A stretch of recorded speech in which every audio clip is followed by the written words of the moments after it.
Hello and welcome dear students. हम real numbers पढ़ रहे हैं क्लास 10th का। और अभी हम इंट्रोडक्शन ही ले रहे हैं। ये हमारे इस लेक्चर सीरीज़ का थर्ड लेक्चर है और इस लेक्चर सीरीज़ में हम कंटिन्यू करेंगे रियल नंबर्स को।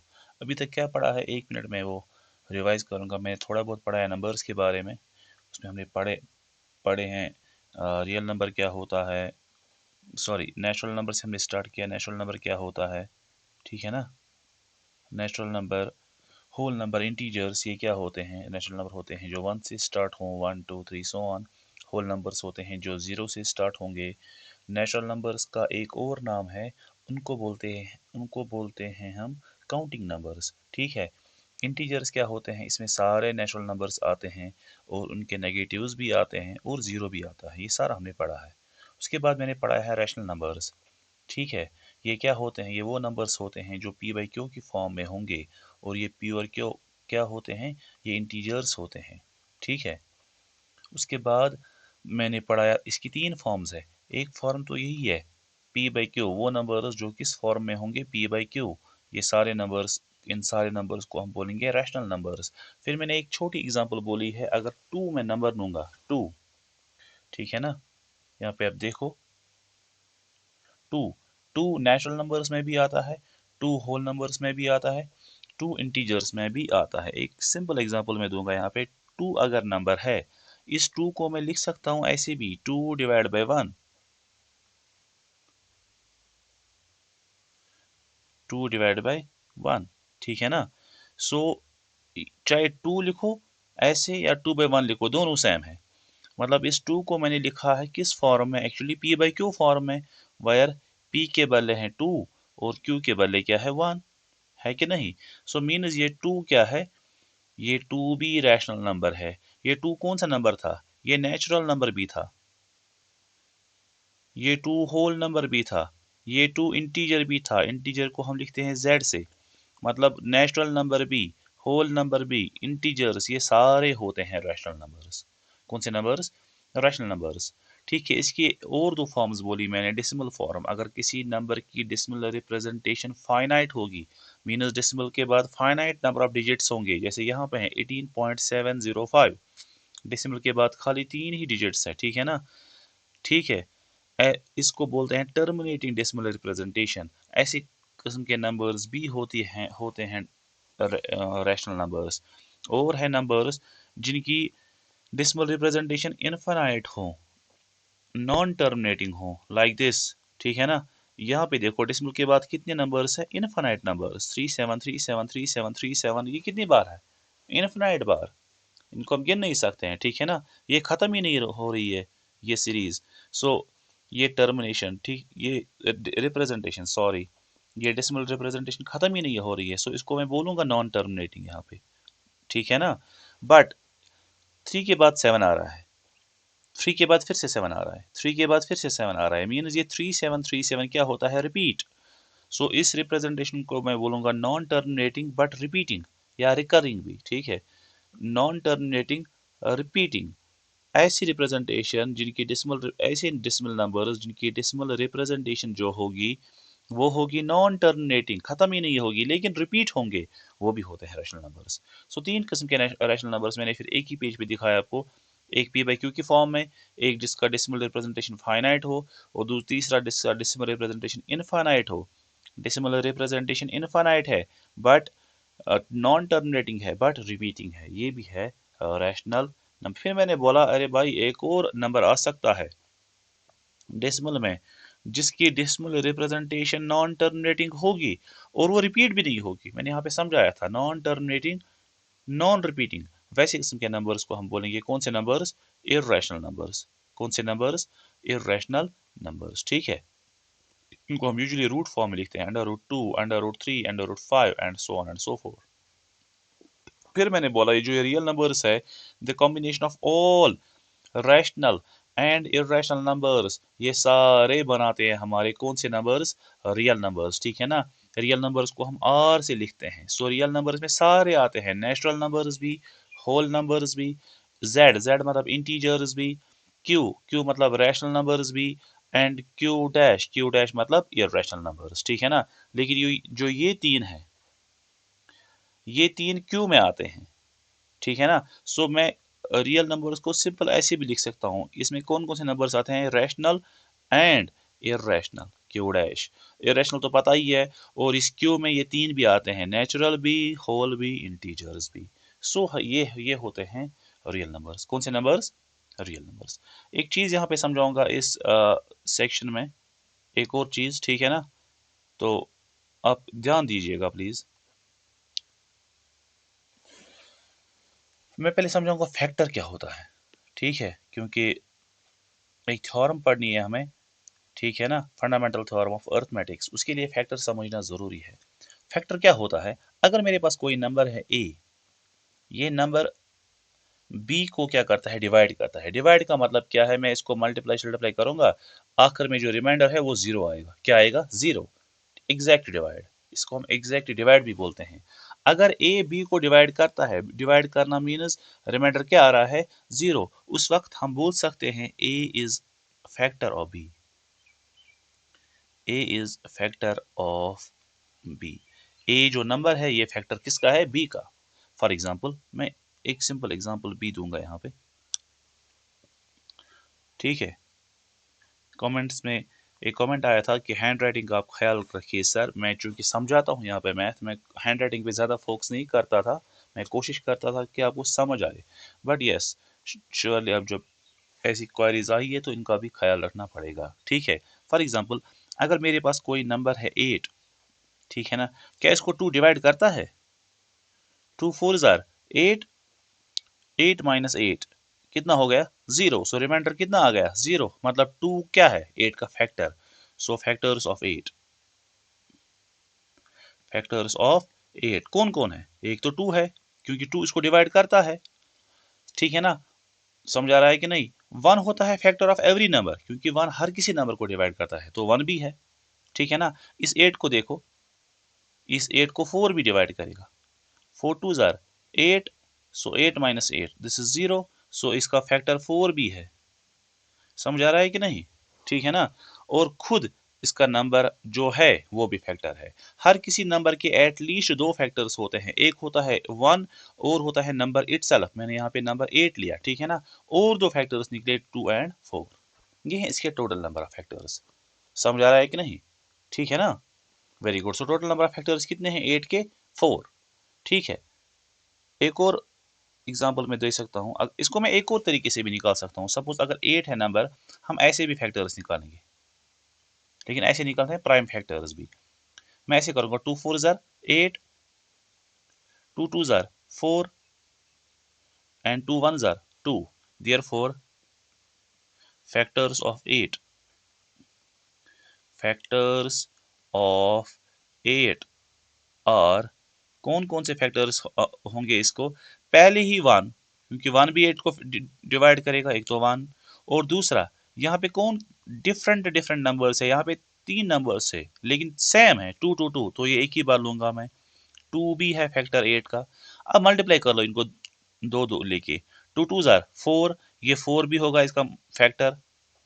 2 2 जार 4, 4 तो ऑलरेडी लिखा है एक बार, दूसरी बार लिखने की जरूरत नहीं है, ठीक है ना। अब तीनों को मल्टीप्लाई कर लो, 2 2 जार 4, 4 2 जार 8, सो 8 भी होगा फैक्टर। सो ऐसे भी हम फैक्टर्स निकालते हैं, कितने हैं, 1 2 3 एंड 4 फैक्टर्स, ठीक है ना। समझ आ रहा है कि नहीं। चलो एक और एग्जांपल ले लो, आराम से समझना। एक और एग्जांपल अगर मैं लूंगा, सपोज कोई भी नंबर ले लो, लाइक 28, राइट। चलो मैं क्या कर सकता हूँ, 2 1 आर 2, 2 4 जार 8, ठीक है ना, 2 7 jar 14, right, and 7 ones are 7, therefore factors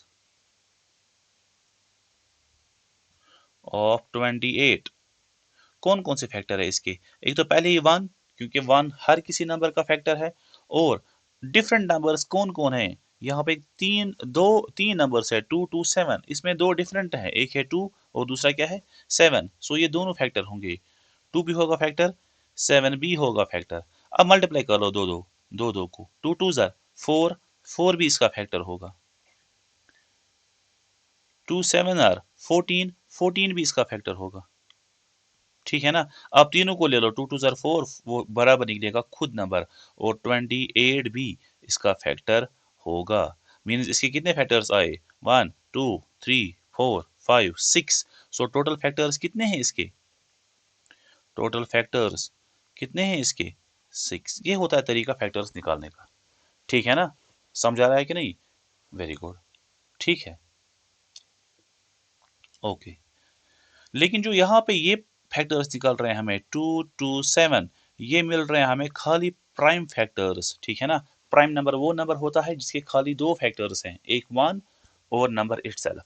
और वो नंबर जिसके दो से ज्यादा फैक्टर्स हों, उस नंबर को हम बोलते हैं कंपोजिट नंबर। क्लास 10 के लेवल के बच्चों को ये ऑलरेडी पता होगा, इसीलिए मैं ये चीजें नहीं लिखवा रहा हूँ यहाँ पे। ठीक है, लेट्स मूव फॉरवर्ड। एक थ्योरम पढ़नी है हमें, बहुत ही इंपॉर्टेंट थ्योरम है, बहुत ज़्यादा इंपॉर्टेंट। उसको बोलते हैं fundamental theorem of arithmetics. Fundamental मैं लिखूंगा आप ही के साथ, theorem of arithmetics.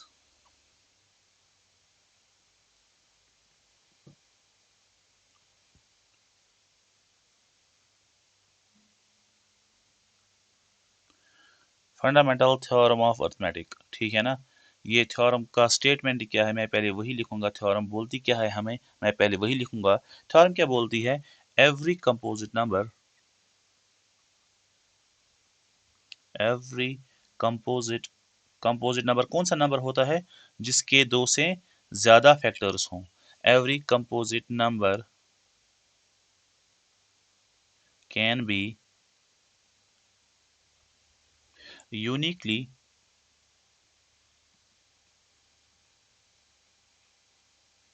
expressed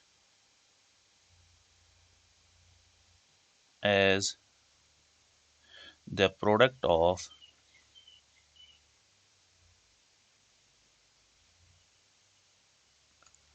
prime numbers, as the product of prime numbers। ये है इसका स्टेटमेंट। बुक पे अलग तरीके का स्टेटमेंट है, ये भी ठीक है, चाहे आप ये लिखो या बुक का लिखो, एक ही बात है। ठीक है ना, ओके। सो थ्योरम क्या बोलती है, एवरी कंपोजिट नंबर, जो भी कंपोजिट नंबर होगा, एवरी कंपोजिट नंबर, जो भी कौन सा नंबर होगा, कंपोजिट नंबर। ठीक है, कौन सा नंबर, कंपोजिट नंबर। हर कोई कंपोजिट नंबर जो होगा can be uniquely, unique means one, ठीक है ना, एक ही बार, uniquely expressed as a product of prime numbers. हर कोई कंपोजिट नंबर, जो भी कंपोजिट नंबर होगा उसको हम लिख सकते हैं एक ही तरीके से, as the product of prime numbers. Composite numbers को हम लिख सकते हैं as the product of prime numbers. For example ऐसे, मैं एग्जांपल दूंगा। अगर मेरे पास 6 है, 6 कंपोजिट नंबर है क्योंकि इसके दो से ज्यादा फैक्टर्स हैं, इसका वन भी फैक्टर है। ठीक है ना, चलो मैं यहाँ पे बोलूंगा पहले, 6 के कौन कौन से फैक्टर्स है, 1 है, 2 भी इसको डिवाइड करता है, सो 2 भी फैक्टर है, 3 भी इसको डिवाइड करता है, 3 भी फैक्टर है, और 6 खुद इसको डिवाइड करता है। सो कितने फैक्टर्स मिले इसके, 4, है ना। समझ आ रहा है कि नहीं? सो ये कंपोजिट नंबर है।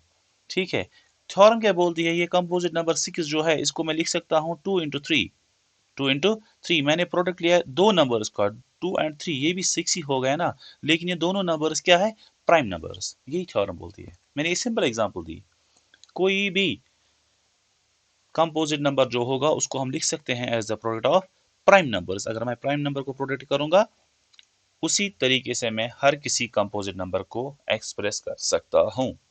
ठीक है, समझ आ रहा है कि नहीं? और यहाँ पे लिखा है वर्ड यूनिकली, ठीक है ना, यहाँ पे लिखा है वर्ड यूनिकली। आप इस यूनिकली को भी देखो, यूनिकली मीन्स अगर मैंने प्राइम नंबर 6 में कौन कौन से इन्वॉल्व हो रहे हैं, 2 और 3। यूनिकली का मतलब है कोई और प्राइम नंबर इन्वॉल्व नहीं होगा इसके मल्टीप्लाई में। ठीक है ना, अगर कोई कर सकता है, मैं 3 को कोई और मल्टीप्लाई प्राइम नंबर लूंगा, मैं 3 को कोई और नंबर मल्टीप्लाई करूंगा दूसरा प्राइम नंबर 2 के बगैर, जिसका मल्टीप्लाई भी 6 होगा, ये पॉसिबल नहीं है। ठीक है, 6 के मल्टीप्लाई में खाली दो प्राइम नंबर्स आते हैं, 2 और 3, और हमेशा यही दो आएंगे, और कोई नहीं आएगा। इसी का मतलब है यूनिकली। समझ आ रहा है कि नहीं? So fundamental theorem of arithmetics is very important. कभी आ सकता है आपका 1 मार्क्स का question directly state fundamental theorem of arithmetics. So आप क्या लिखोगे, every composite number can be uniquely expressed as the product of prime numbers. बात खत्म, ठीक है ना। इसकी बहुत सारी एप्लीकेशंस हैं, बहुत सारी एप्लीकेशंस, ठीक है ना। क्वेश्चंस इजी होते हैं, बुक की क्वेश्चंस करना that's very very easy, that's not a big deal, लेकिन इसको समझना वो इंपॉर्टेंट है, ठीक है ना। इसके एप्लीकेशंस पहले आप देखो।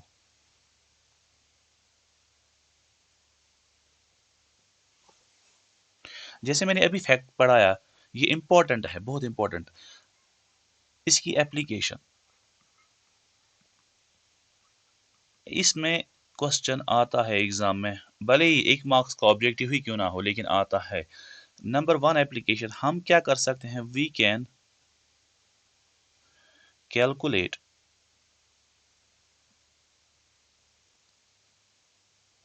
The total number of factors, total number of factors by using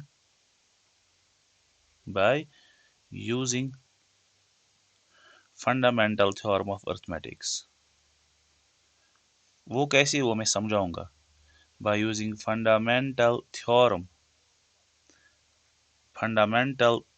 theorem of arithmetic।